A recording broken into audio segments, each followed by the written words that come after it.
Now read it. It'll be a test tomorrow. Okay. Bodega. Let's go. Part Ocho. When Bodega got really upset, there were 3 likely outcomes. Option 1, go blow up the nearest big thing. Could be a pirate base, could be a veterans hospital. Didn't matter. Something is getting vaporized. Generally speaking, he went after baddies, like a veterans hospital for soldiers that had become veterans by slaughtering innocent people. Imagine a retirement home for space Nazis. It's still a veterans hospital, and it's still full of the shuffling elderly, but come on, flav those guys. Option 2, get blind drunk and crash his ship into something large. Then hop out, argue about quantum insurance with whichever moron confronted him, and then blow the whole place up. Option 3, sit on a rock. Bodega was sat on a rock.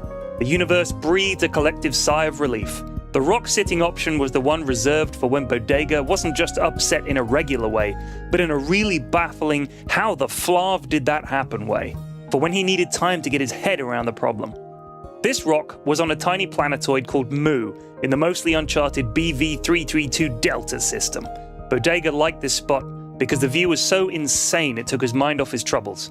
And it also had a really bizarre atmosphere that was alcoholic, around 6% proof.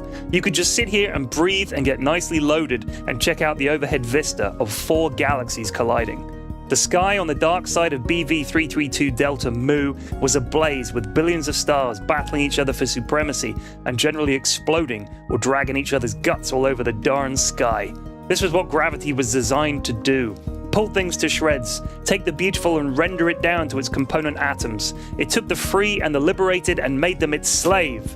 Bodega could feel the atoms of his own body and hoped that one day soon someone would spread them around the galaxy so he couldn't feel this pain anymore. It was his brain atoms that were currently giving him the most pain. He toyed with his lasgun, running a finger over the muzzle brake at the end of the barrel. Would he even feel it?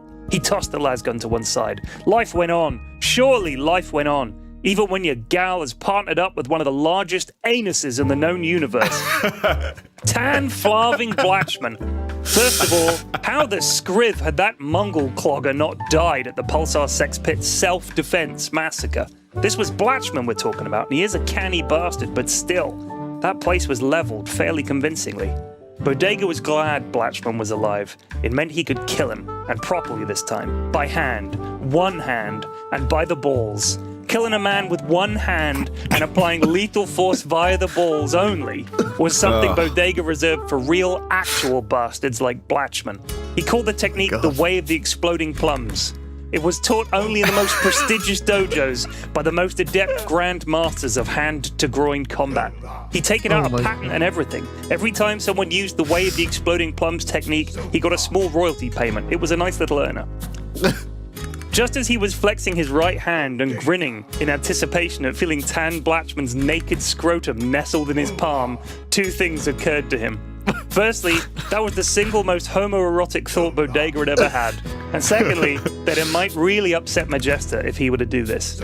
These were followed by a third quick follow-up thought, which was, flav that bitch. He couldn't bring himself to hurt her directly, but flav her and flav that mewling Blatchmanite she called a child. Hey, mister, something wrong? Asked a small voice to his left. Bodega turned slowly to see a small pink creature shaped, and if this wasn't proof of a crazy god at the heart of all things, then nothing was, like a dildo. It was a dildonian. A people shunned through necessity by Dildonian! a people shunned through necessity by all vagina-having life forms. The Dildonians were one of the few races denied any kind of place in the universal accord, no seat at a high table, no presence on any council. They were one of the forgotten peoples, and it had to be that way, for their own protection. For one thing, what kind of sex slaves would people turn them into? And what kind of conversation would any vagina-having species be able to carry on with a talking dildo? Howdy, pard. Not seen one of you little fellers in a while, sighed Bodega. Nothing new there. I spend most of my time hanging out around here in my tiny hermit cave. You know how it is, of course. Apparently, we really resemble something called a dildo to most people in the universe, rambled the creature. And stranger still, we even call ourselves Dildonians. Yep, probably one of them infinite universe things, said Bodega, rubbing his stubble. You thinking of trying the hermit business? Chirped the Dildonian. It ain't a fun one, but it's kind of satisfying to make it on your own. I think on my own is something I'm gonna be for the foreseeable, said Bodega, squinting at the horizon. But I ain't the hermit kind. Too restless. The small creature looked sheepish, or as sheepish as a 12-inch erect phallus can.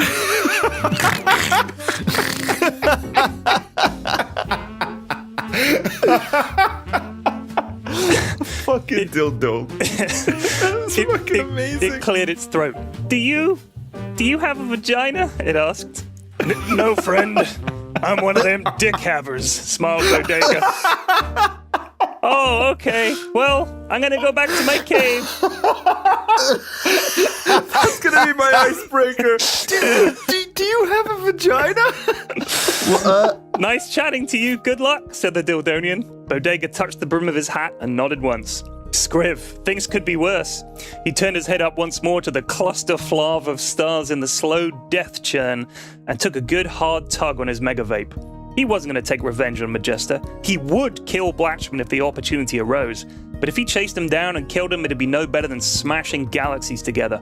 All that would be left would be a colossal black hole. Bodega settled on something else. He decided right then that he was going to start a small business. The end.